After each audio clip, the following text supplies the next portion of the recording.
Yo, what's up everybody? Nick Banks again for all things PlayStation 4. Good morning, afternoon or evening, wherever you are in the world. Today I'm talking about, what did they call it? The Titanfall 2 pre-alpha tech test. Seems to be in fashion at the moment to release demos and give them extremely convoluted names, but that's what I played last weekend. Many of you may well have done as well, but for those who didn't, here's my impressions on it.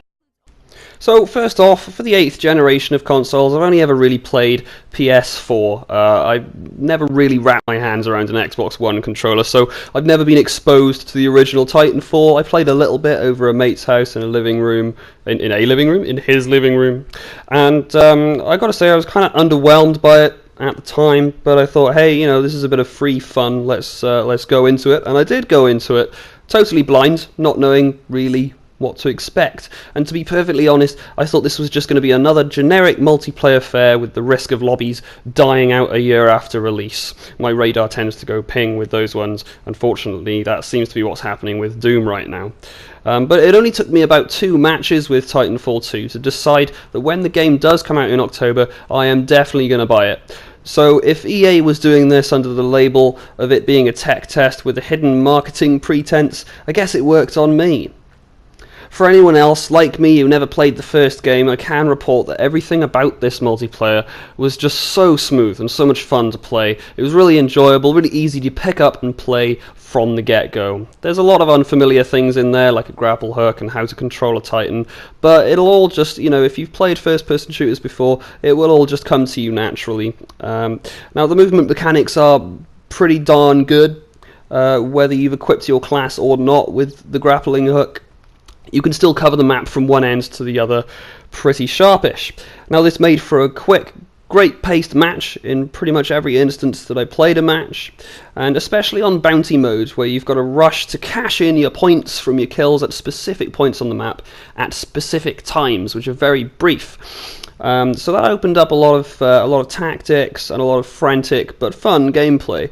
And the other 2 modes were pretty much to be expected. You've got your domination, or in this point, amped hardpoint, and of course simple team deathmatch without Titans coming in messing everything up, which I thought was a really smart move, because you've got your simple team deathmatch of course on any other multiplayer, and in the instance of Call of Duty, if any of you watch my videos, you know that I love calling Call of Duty out on its problems, and a big problem with Call of Duty TDM is that, you know, if you've got one player who is really, really good, then it's pretty much game over from the beginning, because he's covered the sky with air traffic, nothing you can do about it, and of course that gets really annoying. So in the case of Titanfall, I think it was a smart move for them to take those Titan drops out.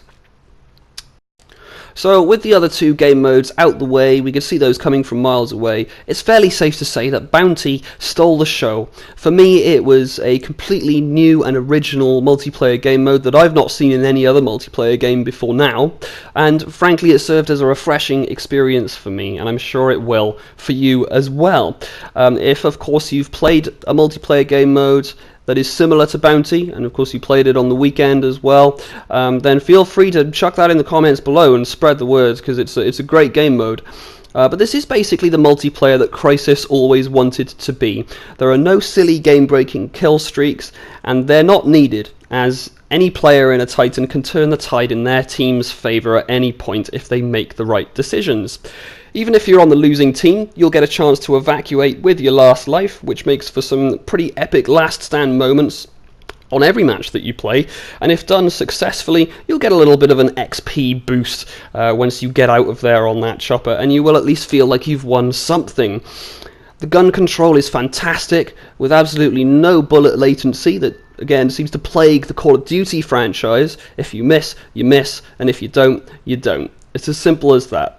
And you can apply your attack run on the enemy in sometimes, but usually epic ways, as you incorporate slide, grapple, and wall run to get the drop on your foes. And the maps were perfectly designed for players to leverage these aspects to their advantage.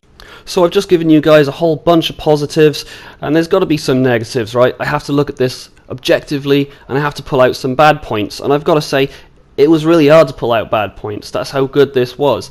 The few issues that I did pick up on were a lack of accolades during matches. You simply had your assists, capture point, kill, you know, the basic ones, and if players left a team mid-match, then the teams wouldn't repopulate. But I dare say these are aspects of game development that will wait until later, that will get sorted out closer to release. So with that in mind, this game is certainly shaping up to be a quality AAA multiplayer experience. And to have had as much fun with it as I did this far away from release is very promising. So EA, take my money already. I have learned from the official site that for any of you that did play last weekend, your XP and leveling up will not be carried over on the final release, but hey, that's not so bad. The game's so fun, you'll have a blast getting all that XP back anyway. And of course, the game comes out on the shelves on October 28th. Did you play the pre-alpha tech test last week? What did you think? Let me know in the comments below, and don't forget, if you enjoyed this video, be sure to like and subscribe.